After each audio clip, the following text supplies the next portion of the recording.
Greetings, ladies and gentlemen, and welcome to today's edition of RE323, where I take old stories I've narrated and update into modern audio standards. This particular story is called Wait, That's Illegal, written by Penguiatiator. Karga was quite annoyed with a new partner. It wasn't like the human's personality was annoying, rather the opposite. Instead, she found Tony rather charming, which was surprising given how everyone talked about his species.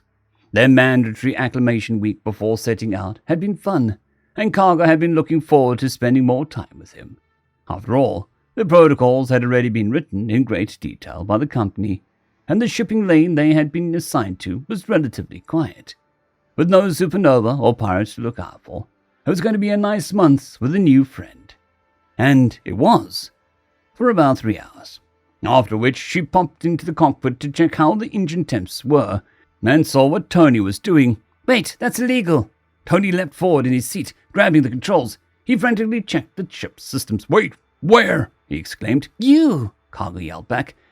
Code 17.76 of the transportation manual dictates the primary pilot must remain with at least 2 extremities on the controls at all times. What were you thinking? Tony rubbed his forehead. Excuse me? That's what you were talking about? Thank God. I thought it was something serious like a... This is serious. Look, I appreciate your concern, but the autopilot was engaged. It would kick in if something were to happen. Karga felt frustration rising. This human seemed to be almost blasé about breaking the law. Fine, I'll let it pass this time, but this is serious. We as sapiens did not come this far through reneging on our social contracts. They come from the cooperation that has allowed us to travel so far. Progress is so... I get it. Spare me the ethics lecture. What were you here for anyways? Karga took the engine temps and left, muttering about how all the rumors about humans were true. This pattern of apparent disregard for the law continued. It seemed like Tony couldn't help but break a few laws at every opportunity. Plus, he had managed to worm his way out of every single one with a silver tongue that left Karga quite confused. Karga felt like if she lowered her guard down for a second, anarchy would take over. One morning, Karga called Tony into the cockpit to discuss a strange signature in one of the holds. She hadn't thought she'd need to verify their cargo, but with how the damn human was acting, she needed to make sure. And lo and behold, she'd found an unidentified signature in hold 4. Tony appeared at the hatch, still clearly dazed by sleep. His hair was a mess, and he was still sipping his hastily brewed cup of coffee. Karga smiled inwardly as Tony stumbled into the co-pilot's chair, setting down his coffee mug and yawning. She had intentionally called him in the middle of the sleep cycle to dull his tongue. All right, what is it, partner? Tony drawled, his eyes half open. I found an unidentified object in hold 4, Karga said.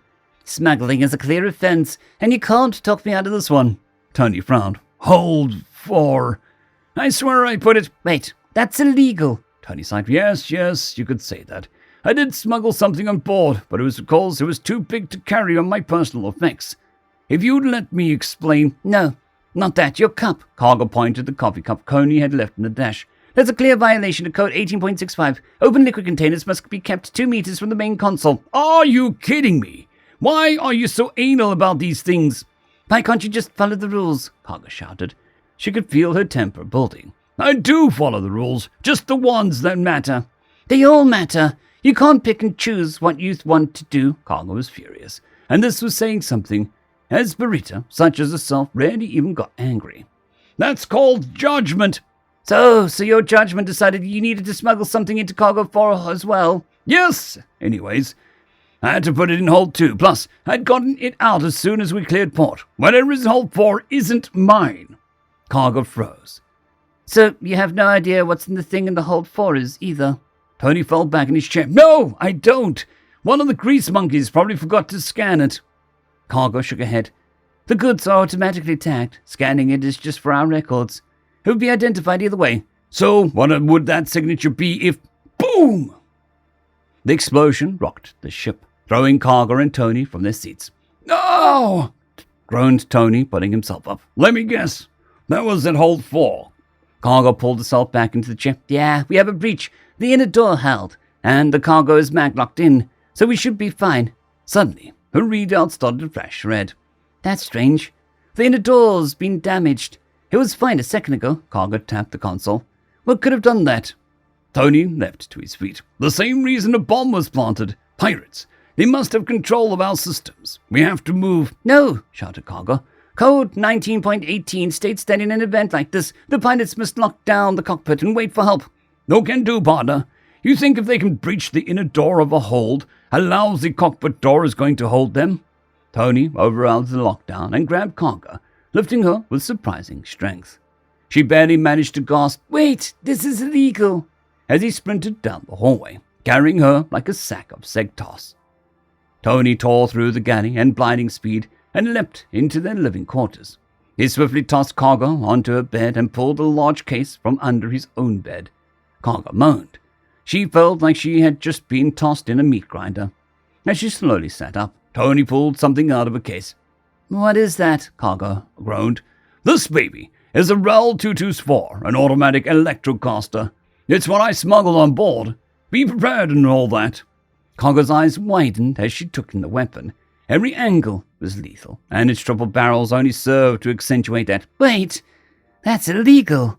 Tony sighed. "Like I said, it's a judgment call. Looks like I made the right one." He opened the cabin door and stepped into the hall. "Wait, where are you going? You can't fight those pirates." Tony grinned. "Why? Are you going to tell me that's illegal too?" The door slid closed before Cargo could reply, and she heard the locks engage. Cargo slumped back onto her bed. It was actually illegal to fight, a violation of Code 19.45. But she felt like she should trust her judgment on this one. It seemed to work well for the humans, after all. End of story. I would like to thank our T5 members and patrons, Casper Arnholtz, John Creighton, Vidmori, 050, Dragzoon WRE, and Elijah Silvercross. Thank you very much.